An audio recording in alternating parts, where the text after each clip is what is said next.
주여 어찌하여 라고 하는 제목으로 증거해 보고자 합니다. 오늘 오후 설교는 조금 편하게 들으셔도 되겠습니다. 제가 그렇게 좀 해보려고 하는데 어떻게 주님이 은혜 주시기를 간절히 소망합니다. 저는 개인적으로 이렇게 알려지고 있습니다. 맥락을 중시하는 목회자다. 사실은 성경 말씀을 문자적으로만 읽게 되면 자칫 잘못하면 멸망의 길로 인도할 수도 있습니다. 전후 맥락은 우리에게 너무나 중요한 것 같은 것입니다. 아무리 강조해도 지나치지 않습니다. 그런데 경험적으로 보면 이 맥락이라고 하는 것이 전적인 구약에 대한 맥락을 알지 못하면 특정 구절을 해석한다는 것이 너무나 쉽지 않다는 것을 발견하게 됩니다. 목회자는 저는 늦게 시작했지만 진짜 공부를 많이 해야 된다는 것을 알게 되었습니다. 특히나 이 구약 성경은 너무나 넓고도 너무나 깊기 때문에 조금 깊숙이 들어가면 제가 길을 읽고 도대체 뭘 하고 있지? 라고 하는 질문을 던지지 않을 수가 없게 됩니다. 그렇게 되면 경제학의 경우에도 너무나 깊이 들어가면 나무는 정확하게 알지만 숲을 놓치듯이 이 구약 성경의 경우는 특히나 숲을 보지 못하면 그 구약 성경의 스토리는 왜 하지? 라는 의미를 우리가 새겨하지 않을 수가 없습니다. 오늘의 본문도 예외가 되지 않습니다. 22절 첫 번째 구절은 어떻게 시작합니까? 모세가 여호와께 돌아와서 아뢰되 라고 했습니다. 이것은 문자적으로 읽으면 전혀 의미가 없습니다. 모세가 돌아와서 하나님께 말씀을 여쭈는 내용입니다. 그런데 신구약 전체의 맥락 속에서 가장 중요한 단어 하나를 뽑아보라고 한다 그러면 바로 여기에 나와 있습니다. 돌아보다라고 하는 단어입니다. 히브리어도 슈브라고 하는 단어입니다. 돌아봐라. 예언서에 가게 되면 그 수많은 예언서가 있지만 일관되게 예언하는 사람들이 외치는 말씀 딱 한 단어가 있습니다. 슈브라고 하는 것. 돌아오라. 이것은 아까 우리 언주자매하고 짧게 대화하는 것. 죄가 무엇인가? 물건을 훔친 그런 것들은 다 죄지만 가장 본질적인 죄는 하나님을 모르는 것이 죄다. 아담의 후손은 그리스도 밖에 있는 자이기 때문에 하나님을 알 수가 없습니다. 성경의 일관된 메시지는 예수 그리스도를 통하지 않고서는 하나님을 알 수가 없다라고 하는 겁니다. 그런데 나의 삶을, 여러분들의 삶을 돌이켜보면 우리가 예수님을 만나기 전에 하나님을 알 수가 없죠. 그렇죠? 죄인입니다. 그런데 성경은 그러한 자를 잃어버린 자라고 한다라고 합니다. 잃어버린 양이다라고 한다는 겁니다. 모세도 아담의 후손입니다. 모세는 처음부터 구원받은 자가 아니다라고 하는 것을 여러분들 알아야 합니다. 모세는 출애굽기 전체에서 좀 더 크게 본다면 모세 오경 전체에서 결정적인 실수를 딱 3번 합니다. 첫 번째는 출애굽기 2장에 나와 있는 것처럼 40세가 되어서 어느 순간에 자기 마음속에 이런 생각이 들기 시작합니다. 이 모세는 장차 이 대제국 애굽의 왕이 될 수 있는 것과 같은 위치에 있었습니다. 이 자리에 가만히 있으면 이 애굽의 통치자가 되기 시작한다는 말입니다. 그런데 어느 순간에 이 모세의 마음속에 이건 아니지라는 생각이 들기 시작했다. 잠을 자도 평강이 없기 시작했습니다. 아무리 황금이 나의 재산이라고 하더라도 내 마음속에 평강이 없기 시작했습니다. 왜냐하면 자신이 누구인지를 알기 시작했습니다. 바로 아담의 후손으로서 죄인이라고 하는 것을 알기 시작했다라고 합니다. 이 대애굽의 왕이 된다 하더라도 그것은 아무런 의미가 없을 수 있다라는 생각이 모세의 마음속에 들어오기 시작했습니다. 히브리서 11장 24절 25절에 가면 모세가 결단하기 시작합니다. 이건 아니다. 모세는 믿음으로 이제 이 왕궁을 떠나서 주님의 사역자로 삶을 살아가기로 결정을 합니다. 그것이 바로 출애굽기 2장에 나오는 내용입니다. 어느 날 밖에 나갔는데 히브리 사람 둘이 싸우고 있는 것을 발견했습니다. 너희가 왜 같은 동포끼리 싸우느냐라고 하니까 그들만이 당신이 애굽 사람을 죽이더니만 우리도 죽이려고 하느냐라고 하는 이야기를 듣는 순간에 자기가 실수로 애굽 사람의 살인자가 되었다라고 하는 것을 아는 순간에 모세는 믿음으로 왕궁을 뛰쳐나와서 하나님의 재판관과 다스리는 자로 삶을 살기로 결단했지만 바로 미디안 광야로 도망가 버립니다. 첫 번째 실수를 했습니다. 모세가 왜 실수를 했는가? 하나님의 말씀을 가지고 나아가지 않았다라고 합니다. 그리고 40년이 걸렸습니다. 우리가 이미 잘 알고 있는 것처럼 40년이 지나고 난 뒤에 이제 본격적으로 이 주님의 사역을 감당하기 위해서 첫 번째 출근을 지난주에 했다라고 하는 것을 우리는 기억할 것입니다. 5장 1절에 가면 모세가 이렇게 선포하지 않습니까? 이스라엘 하나님 여호와께서 이렇게 말씀하시기를 내 백성을 보내라. 그러면 그들이 광야에서 내 앞에 절기를 지킬 것이니라. 그런데 바로 왕이 어떻게 반응합니까? 성경에서 가장 어리석은 자의 질문입니다. 여호와가 누구냐? 너무나 용감한 질문이죠. 나는 여호와를 알지 못하니 이스라엘을 보내지 아니하리라. 모세가 전혀 예상치 못한 답변입니다. 모세는 하나님의 말씀을 선포하는 순간에 바알왕이 꼼짝하지 않고 예, 알았습니다. 히브리 백성들을 보내겠습니다 라고 순종할 줄 생각했습니다. 그런데 모세가 하나 놓친 게 있습니다. 주님이 뭐라고 말씀하신다 그러면 바알왕은 워낙 마음이 완악하기 때문에 절대 너가 한번 선포한다고 해가지고 그 완악한 마음이 녹지 않을 것이다 라고 말씀을 했음에도 불구하고 모세는 그 말씀을 홀려들었습니다. 사람은 역시 듣고 싶은 말씀만 듣는다라고 합니다. 너무나 정확하지 않습니까?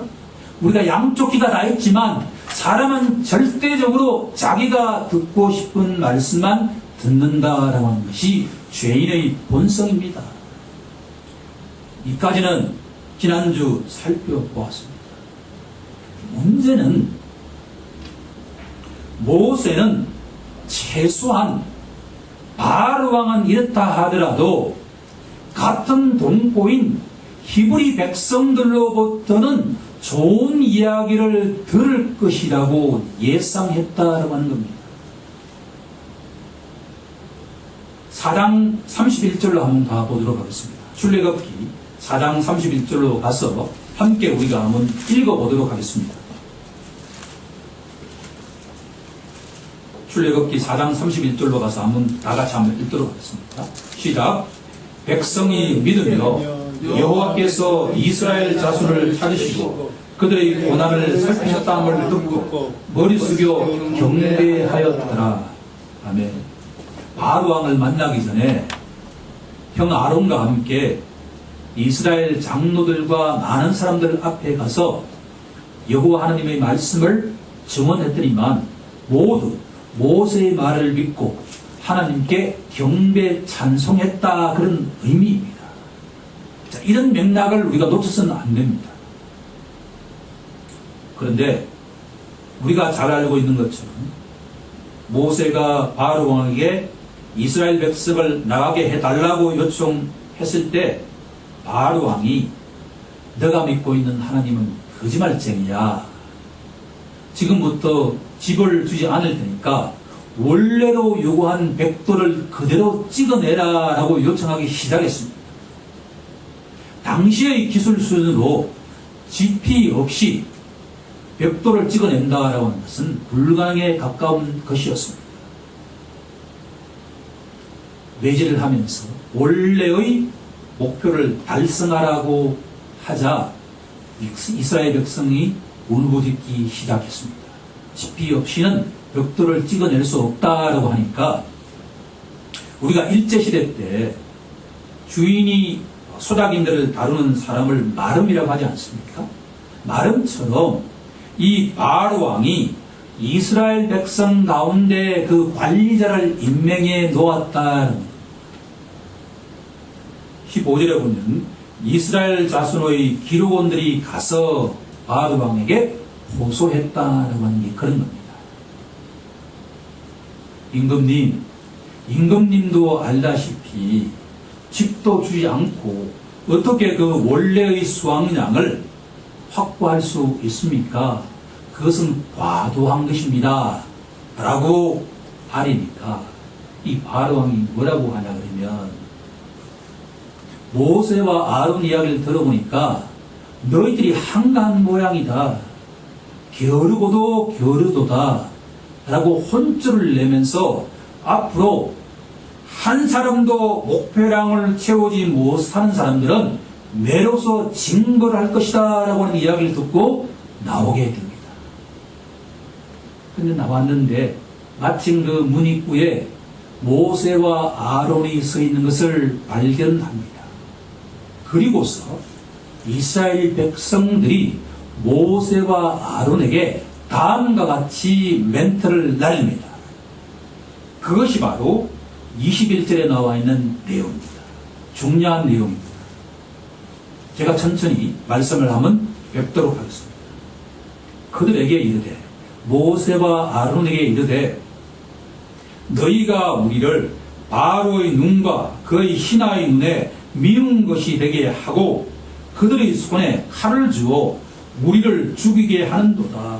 여호와는 너희를 살피시고 판단하시길 원하노라 라고 이야기를 합니다.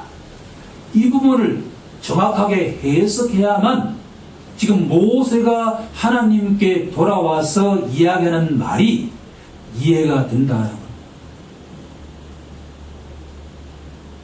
모세와 아론 너희가 우리를 바로의 눈과 그의 신하의 눈에 미운 것이 되게 했다라고 합니다.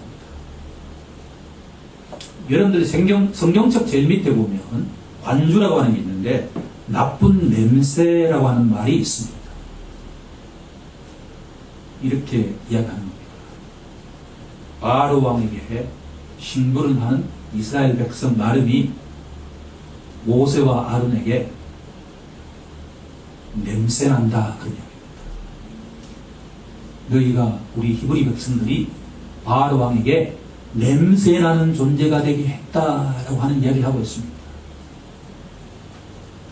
여기서 제가 요즘에 너무나 재미있게 본 사모가 너무나 재미있게 봤습니다. 기생충이라고 하는 영화를 봤습니다. 거금 11,000원을 투입해 가지고 봤습니다. 디스카운트 2,000원 받았습니다. 근데 그 영화를 보는데 이 봉준호 감독이라고 하는 사람이 진짜 천재다라고 하는 것을 알았습니다. 이 내용이 뭐냐 그러면 이 기생충이 사람들 이렇게 장기에 들어가가지고 기생하는 존재 아닙니까? 이 한국처럼 발달된 자본주의 사회는 이중 구조가 있다. 상류계층이 있다고 한다면 이게 물바다가 되면 그 집이 전부 물에 잠기는 것과 같은 하류계층이 있다. 그런데 묘하게도 이런저런 이유 때문에 같은 집에 그 두 계층이 살게 됩니다. 알고 보면 그 지하실에 한 가정이 살고 있다고 하는 것을 영화 중반에 되면 알려줍니다. 거의 천재와 같은 수준입니다. 그런데 이 영화 가운데 결정적으로 영화는 너무나 우리에게 가슴 아프게 끝납니다.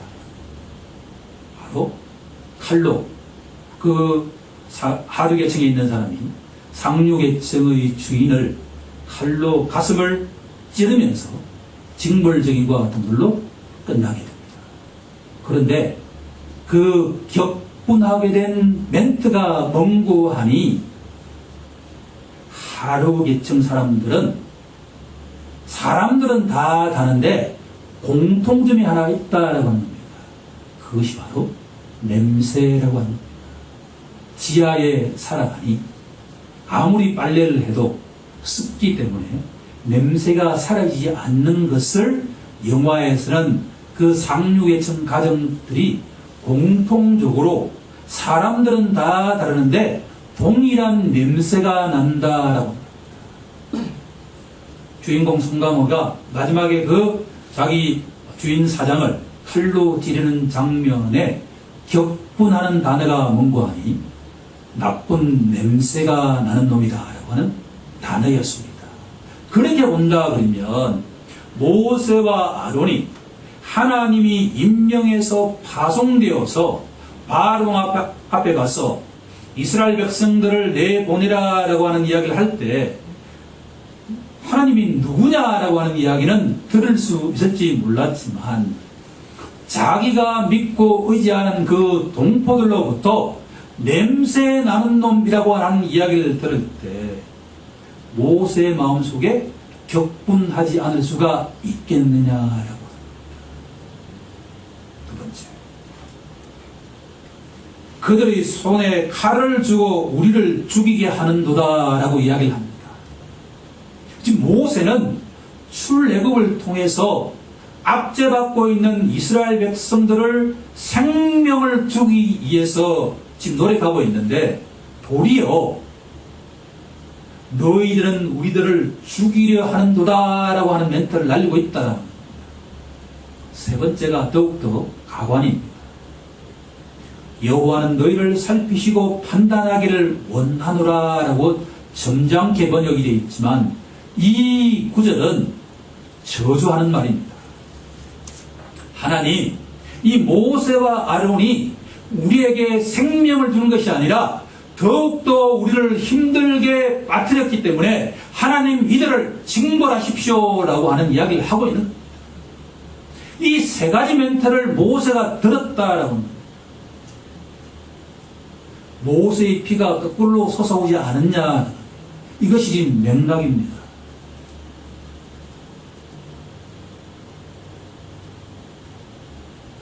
모세가 첫 번째 실수했을 때는 하나님께 돌아오지 않고 줄행랑 쳤습니다. 미디안 강야로 완전히 도망가 버렸습니다. 그런데 80년이 지난 80세가 된 이 현재의 모세는 바로 왕에게 담대하게 선포했지만 전혀 일을 해결한 것이 아니라 일이 점점 꼬이게 했습니다.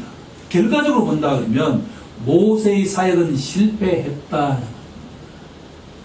그런데 40년이 지난 이 모세는 이제 당당하게 미디안으로 도망가지 않고 누구에게 돌아왔다는 겁니까? 주님 앞에 돌아왔다라고 합니다. 이건 너무나 중요한 이야기입니다. 이것이 우리에게 던지는 메시지가 무엇이냐라고 하는 게 오늘 결론입니다. 사랑하는 성도 여러분, 우리가 세상을 살아가다 보면 예수님처럼 사도 바울처럼 선한 일을 선한 말을 했는데 돌아오는 것은 악한 말과 악한 행위로 돌아올 때가 있다라고 하는 겁니다. 우리가 오전에 신자의 삶은 한편에는 기쁨의 연속이지만 찬송의 연속이지만 본질적으로 싸움한다 그러지 않았습니까? 이것이 바로 신자의 삶일 수 있습니다. 내가 선한 말을 했는데 돌아오는 것은 악한 말이 돌아올 수가 있다라고 하는 겁니다. 나는 그 사람에게 선을 베풀었는데 그 사람이 나에게 악하게 행동할 수가 있다라고 하는 겁니다. 왜 그런 줄 아십니까? 이 세상은 악한 자의 손아귀에 있기 때문입니다.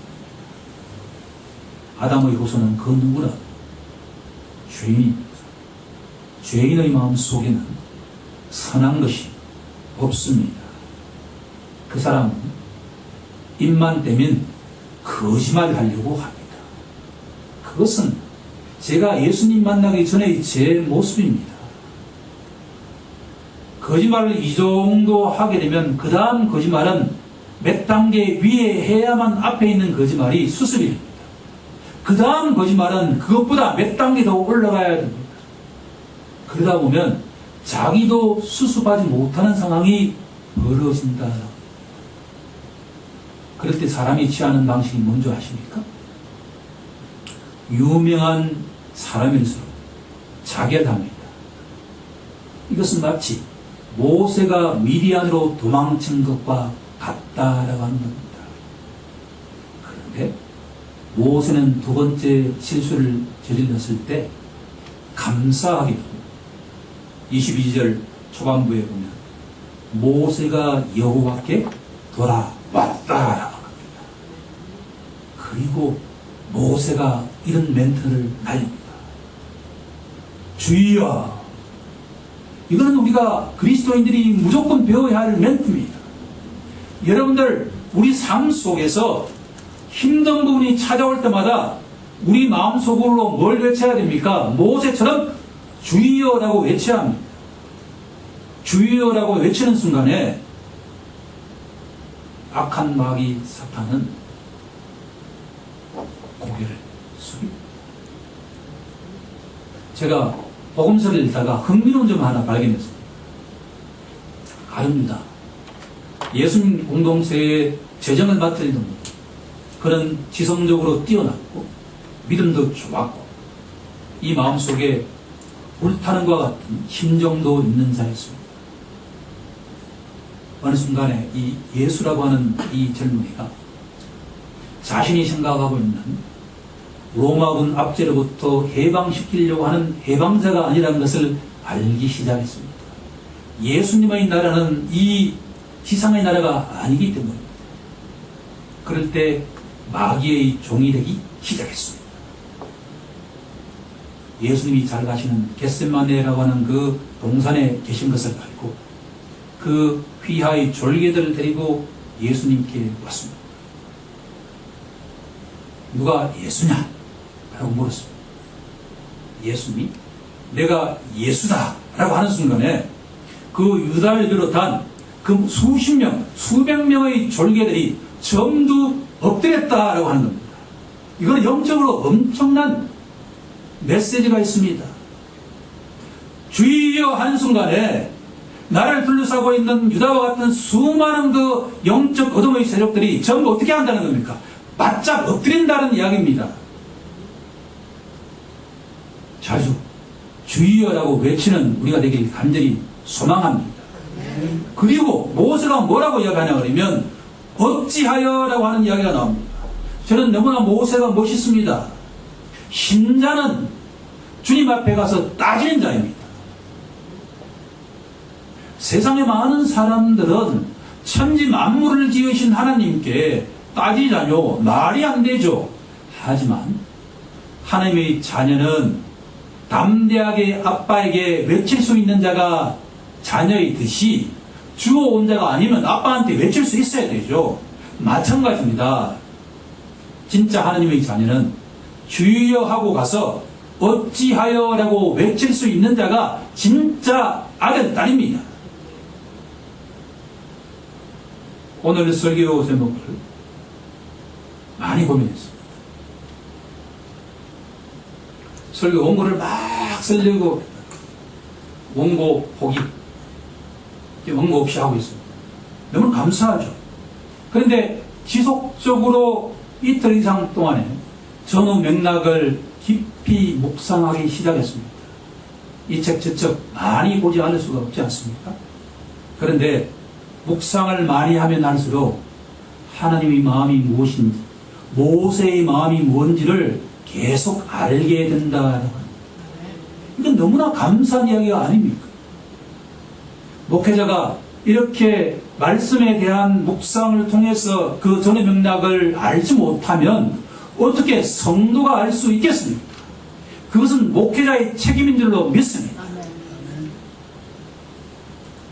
모세가 주님께 어찌하여를 두 번 외치는데 여기서 우리는 너무나 은혜로운 멘트가 담겨 있다는 것을 알 수가 있습니다.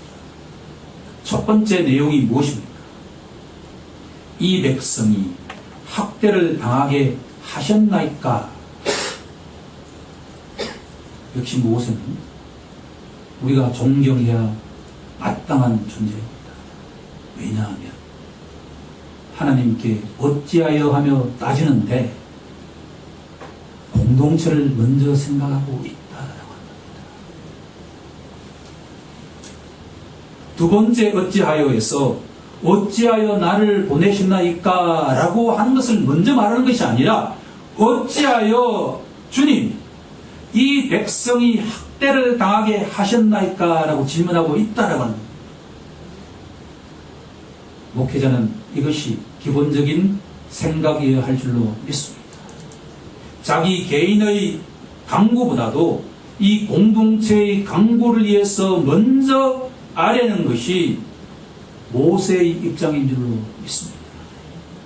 우리 왕같은 제사장인 모든 신자가 그렇게 해야 되지 않겠습니까? 주여 어찌하여 이 백성이 학대를 당하게 하셨나이까? 어찌하여 나를 보내셨나이까? 참 멋있는 모세입니다. 우리도 이렇게 모세로부터 본받기를 간절히 소망합니다. 두 번째, 하나님의 답변입니다.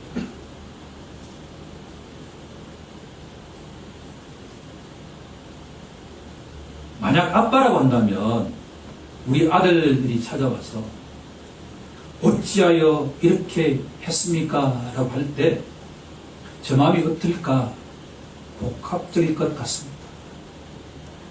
그런데 우리 하나님께서는 이 모세에게 이 본문 속에서 멘트는 나오지 않지만 모세야 내가 너희 마음을 안다라는 말씀 정도는 하지 않으셨을까라고 추론해도 문제는 없다고 봅니다.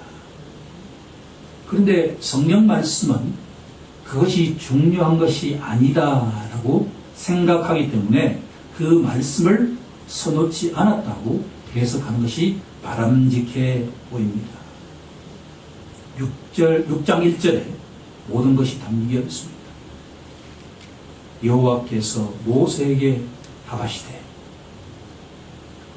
이제 내가 라고 합니다. 이 출애굽기에서 터닝 포인트가 지금 이 순간입니다. 22절의 주어는 모세입니다. 23절의 주어도 모세입니다. 그런데 6장 1절부터 주어는 누가 되냐 그러면 이제 내가 여호와 하나님이 주어가 되기 시작합니다. 바로에게 하는 말을 내가 하는 일을 내가 보리라. 다음 주부터 본격적으로 우리가 이제 출애굽기의 10가지 재앙에 대한 이야기를 하게 되고 그것이 끝나면 그 유명한 6월절과 출애굽 장면을 맺게 됩니다. 그 모든 것의 주체가 누군가 하니 여호와 하나님이다라고 하는 것을 우리들은 알아야 된다. 그 다음에 강한 손으로 말미암아. 자, 첫 번째 강한 손으로 말미암아. 두 번째도 뭐라고 됩니까? 강한 손으로 말미암아라고 되어 있습니다. 하나님은 능력의 하나님입니다. 지금부터 이제 모세 너가 일을 하는 것이 아니라 주님이 직접 강한 손으로 바로가 그들을 보내리라. 강한 손으로 말미암아 바로가 그들을 그의 땅에서 쫓아내리라 라고 하는 말씀을 하고 계신다라고 하는 겁니다.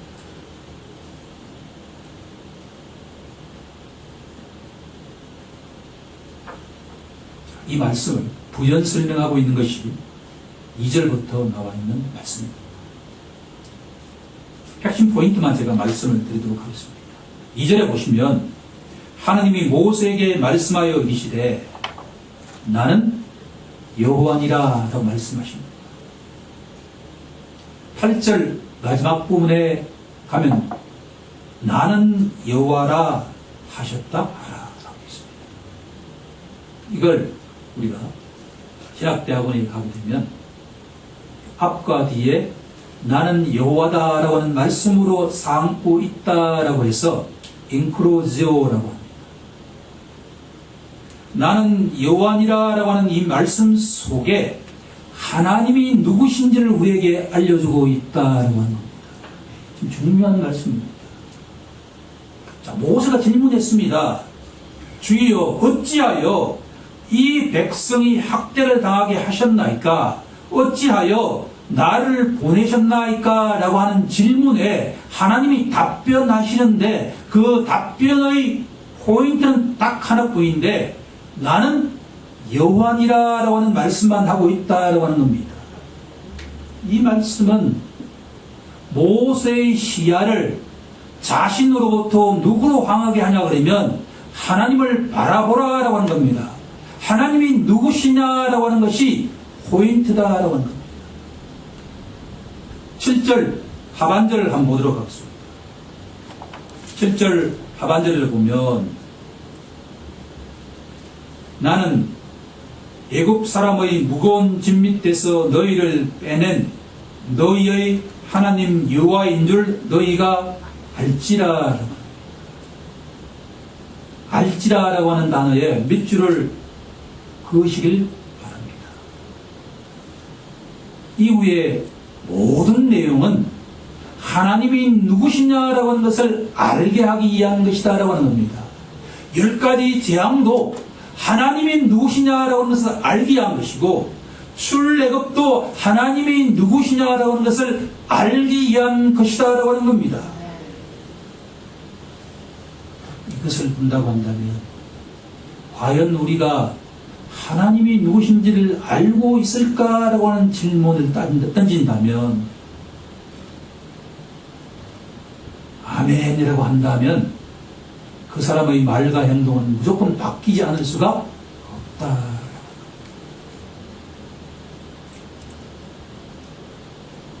3절부터 하나님이 누구신지를 3가지 단어로 우리에게 알려줍니다. 그 결론만 제가 말씀을 드리도록 하겠습니다. 전능의 하나님 3절에 나와 있습니다. 하나님은 전능의 하나님이다 라고 하는 겁니다.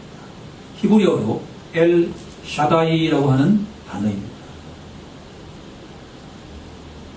한 가지 예만 들어볼까요? 창세기 17장에 가게 되면 75세에 하나님의 부르심을 받고 진노의 백성이 된 아브라함이 너에게 자식을 주겠다라고 말씀하셨는데 99세가 될 때까지 자식을 주지 않았습니다.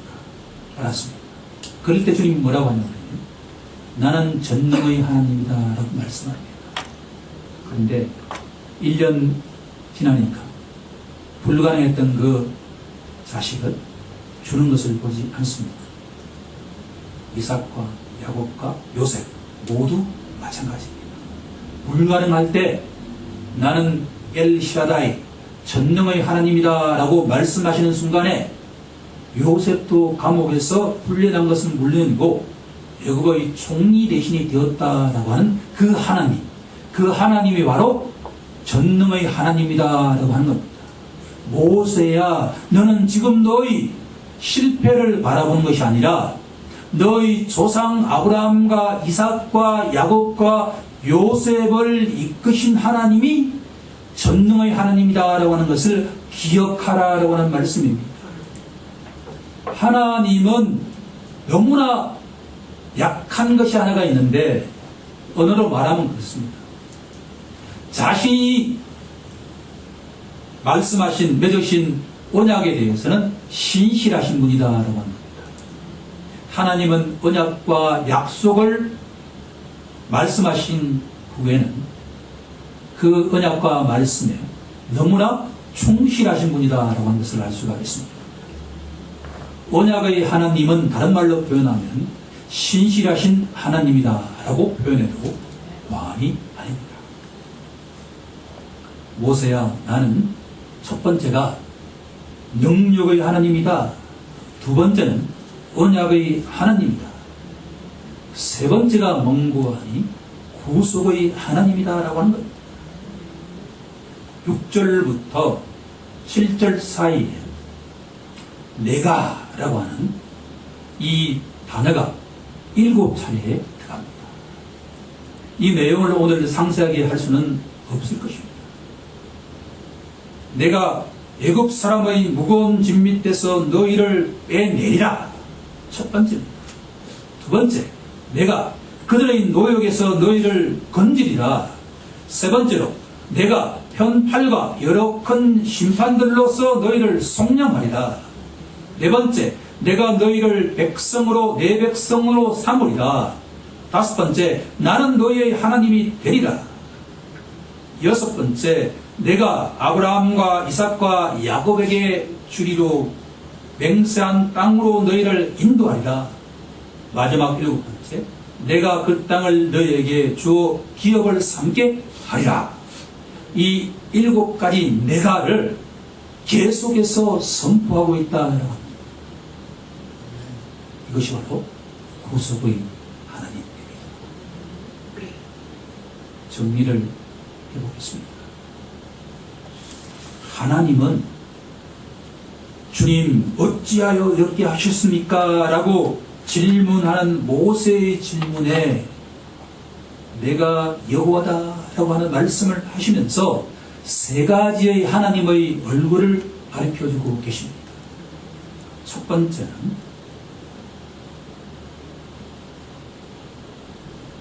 능력의 하나님, 전능의 하나님이고, 두 번째는 언약의 하나님이고, 세 번째는 구속의 하나님이다 라고 하는 것이 이 내용의 골자입니다. 12절에 모세가 뭐라고 답변하는지 함께 읽어보도록 하겠습니다. 12절 찾으셨으면 함께 읽어보도록 하겠습니다. 시작. 모세가 여호와 앞에 아뢰되 이르되 이스라엘 자손도 내 말을 듣지 아니하였거든 바로가 어찌 들으리까? 나는 입이 둔한 자니까.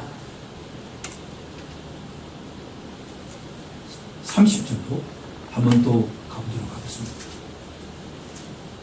30절을 찾으셨으면 이 30절 또한 6장 30절도 같이 한번 읽어보도록 하겠습니다. 모세가 여호와 앞에서 아뢰되 나는 입이 둔한 자이오니 바로가 어찌 나의 말을 들으리까? 사람은 이렇습니다. 모세처럼 위대한 구원자도 주님 앞에 와서 주님 어찌하여 이렇게 되었습니까?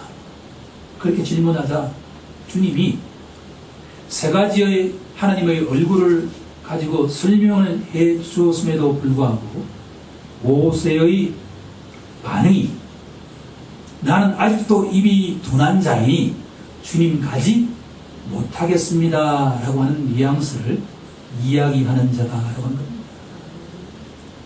이 말씀은 우리에게 너무나 위로도 다가옵니다. 여러분 너무나 자신이 괜찮은 사람이라고 생각할 필요가 없다라고 하는 겁니다. 사람은 무엇에도 이렇게 쉽게 연약하게 넘어집니다. 우리 너무 본인이 괜찮다고 이야기할 필요가 전혀 없습니다. 모세도 이런데 우리는 너무나 당연하죠. 그런데 오늘 저는 결론은 너무나 소망적인 말로 이 말씀을 마치고자 모세가 근본적으로 변화되었다라고 하는 겁니다. 바로 출애굽기 7장 6절 말씀입니다. 이 7장 6절 말씀에 동그라미를 분명하게 쳐놓아야만 한다라고 하는 것이 성경의 메시지입니다. 7장 6절 말씀을 다 같이 큰 소리로 한번 천천히 합독해 보도록 하겠습니다. 시작. 모세와 아론이 여호와께서 자기들에게 명령하신 대로 행하였다. 아멘. 출애굽기 7장 6절 이후에 내 입이 둔합니다 라고 하는 이야기는 한 번도 나오지 않습니다. 모세는 근본적으로 변화되었다라고 하는 것을 알 수가 있습니다. 우리도 이렇게 근본적으로 변화되기를 간절히 소망합니다. 모세가 어떻게 바뀌었습니까? 모세는 믿고 질문하는 자에서 믿고 순종하는 자로 바뀌었다라고 하는 겁니다. 이 말씀은 질문을 하지 말라는 말씀이 아닙니다. 하나님 말씀을 듣고 그대로 순종하는 자가 되었다라고 하는 겁니다. 지금부터 모든 사역의 주관자는 모세가 아니라 누구라고 하는 겁니까? 하나님이 하신다라고 하는 겁니다. 이것이 우리에게 던지는 메시지는 아주 중요합니다. 여러분들의 삶 속에서 주관자는 자신이 아니라 누구라는 겁니까? 하나님입니다. 하나님이 우리 앞 길을 인도해 가십니다. 우리에게 요청되는 것은 7장 6절처럼 여호와께서 우리에게 명령하신 대로 행하였다, 순종하였더라라고 하는 이 말씀이 우리에게 요청된다라고 하는 것입니다. 다가오는 한 주 동안 모세처럼 아론처럼 주님 말씀에 순종하였더라라고 하는 말씀이 우리에게도 적용되며 일어나길 우리 주 예수 그리스도 이름으로 간절히 축원하옵나이다. 아멘.